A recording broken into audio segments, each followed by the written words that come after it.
Let's talk about how the learned helplessness of men shows up in women's lives. I think the reason a lot of women notice this learned helplessness so late, unfortunately, because women are raised to be caretakers. The caretaking very explicitly extends to their husband and not only to their child. Men don't want to marry a woman who doesn't cook, who doesn't know how to cook or clean or do all of these, acts of service. And all of these acts of service are inherently nurturing and caretaking. Whereas the kind of services that men are encouraged to perform is center around things that serve them too, like a career, like a competitive sport, like being perceived as hardworking and driven instead of women who are encouraged strongly to be perceived as nurturing and caring. Do you see how that sets people up a little bit differently right there? And for a lot of women, this realization and this resentment really does not start to show up until the women have children. Because of the society-wide expectation that women are nurturing and women are caring. That's typically how relationships start, is by a woman nurturing and caring for a man. We talk about things like girlfriend effect, where all of a sudden a man gets a girlfriend and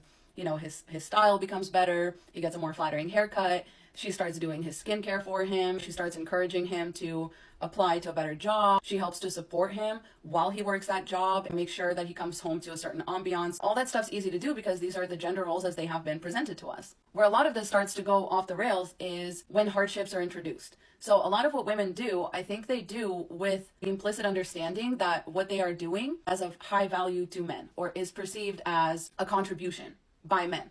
But what women forget is that men have been pitted against women's work their whole entire life. The reason that your man doesn't all of a sudden start helping out when a baby comes along or when you are sick or there's pressure on the situation is precisely because they don't take that stuff as a sacrifice. They take it absolutely for granted while considering everything they do to be an actual sacrifice, because that is what we're taught in society.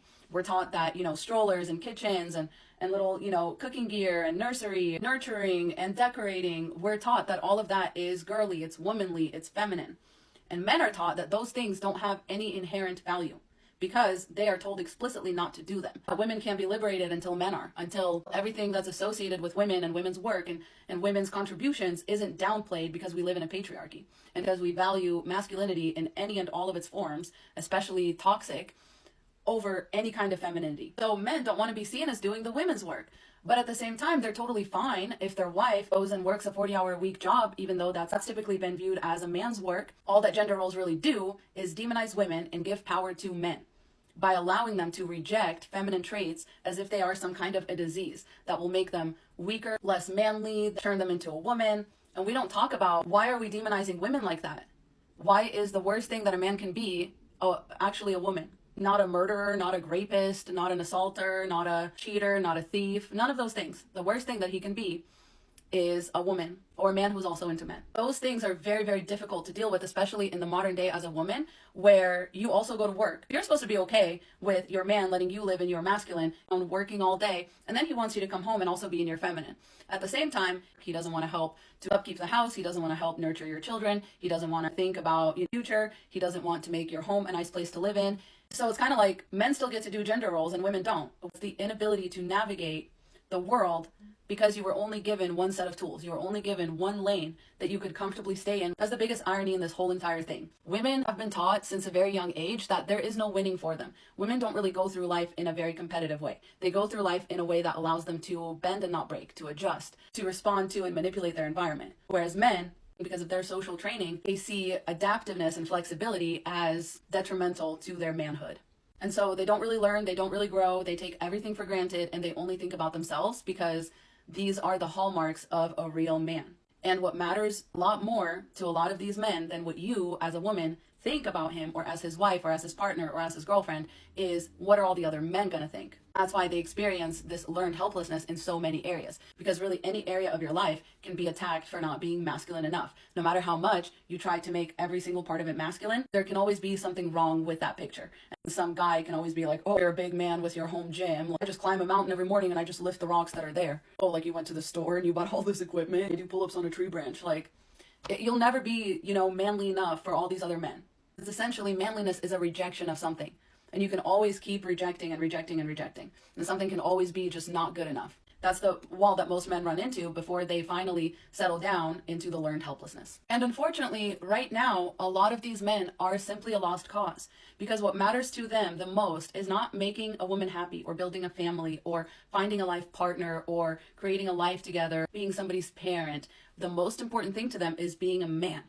And that's the thing that is attacked every single day. And that's where that learned helplessness really lives. It's in that male ego, because that's the only thing that you can really attack without end, because there's no right way to be a man. The reason that this also mimics like symptoms of depression and things like that is because there's no satisfaction in this. There's no satisfaction in protecting a gender identity ego, because there's actually no point in living that way. And that's why men spend a lot of their lives like insecure and searching for the next big thing, because they believe it's all in the external. But the truth is, it's not. It's all in, it's an inside job. And the real fear that keeps men from escaping the learned helplessness mindset is, what will people think of me?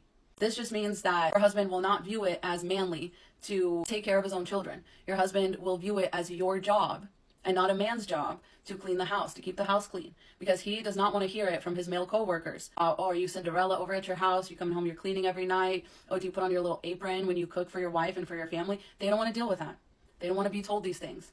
They don't want to be made fun of. This is unsustainable. And this is why I tell women, you need to leave men like this, because they're on the path of least resistance. They just want to be safe where they have been told that they will be safe. They don't actually care how their safety impacts the lives of those around them. How when they tell their wife or their partner, it's your job to take care of the baby, it's your job to cook and clean and all that, they don't care how it impacts her. They only care how being able to say, oh, I don't cook and my wife takes care of the baby and all that stuff, they just care about how that makes them seem more like a man in the eyes of other men. They don't care that the very person that they live with, they share a home, a life, and children with, is suffering because they will not lift a finger to do their part. I'm not even going to say to help, because what the fuck, who are you helping?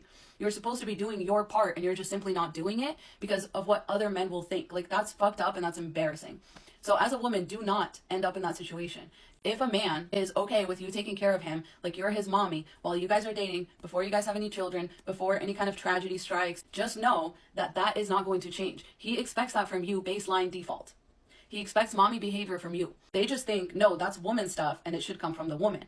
And what I'm going to do is man stuff. She can go to work, that's fine, but I'm not going to do any of the domestic labor, because it's okay for her to do masculine things, but it's not okay for me to do feminine things. And if your man has that mindset, then he has that learned helplessness. And he's always going to think, what are people going to think of me? And how is this going to impact my masculinity in the eyes of other people? He's going to be useless and entitled and angry when he's called out on it, because all of these things, like improving somebody else's life, like being selfless instead of entitled, being like introspective and having good emotional regulation and being able to deal with your feelings, are not really ever things that they plan on doing ever.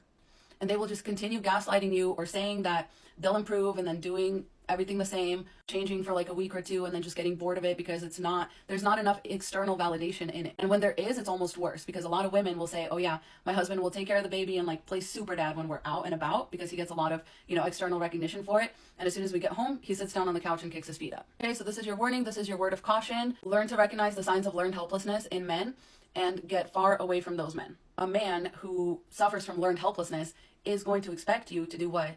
It all for him. And he's going to expect you to hold his hand the entire time and to feel bad for him the entire time. He's going to lash out, break promises, as it all stems from unhealed learned helplessness. You are not a rehabilitation center, especially if you yourself don't suffer from it. That is not your job. Do not go for a man with potential. Do not go for, I take care of him now, but when we have a kid, it's going to be different. He's going to be a great dad. No, he won't. Being a great dad comes from caring about the people around you, investing in the people around you. So if he's not doing that with you as his partner, the person that he arguably spends the most time with already and has the most impact on their life, he's not going to do that with a child. He's going to think of it in the same way. He's going to think, I can't, I don't know how, I don't want to, so I just won't. That's the learned helplessness, okay? So these things don't change quickly. They change slowly and over time, because you have to rebuild the brain, the neural brain pathways, and it takes time. For a lot of men in this situation, it's not only as simple as rebuilding your brain pathways, it's undoing the harmful effects of the patriarchy and learning to accept both masculine and feminine as neutral energies and not as gender characteristics or as defining gender roles. The masculine and feminine principle is how everything works in the universe. Rejecting one and holding on to the other, it's like rowing a boat only on one side. No matter how fast you row, you're going to spin in a circle. The only way to do it is to row on both sides or to have two paddles. You know what I mean? Because otherwise you're just not getting anywhere. This one-sided approach of men will be masculine and women will be feminine is so outdated. It's so old. It's so decrepit. The biggest thing to remember is you can't help someone out of their learned helplessness. The help needs to come from inside the house because the call is coming from inside the house. Stay safe out there. Love you. Godspeed. Mwah.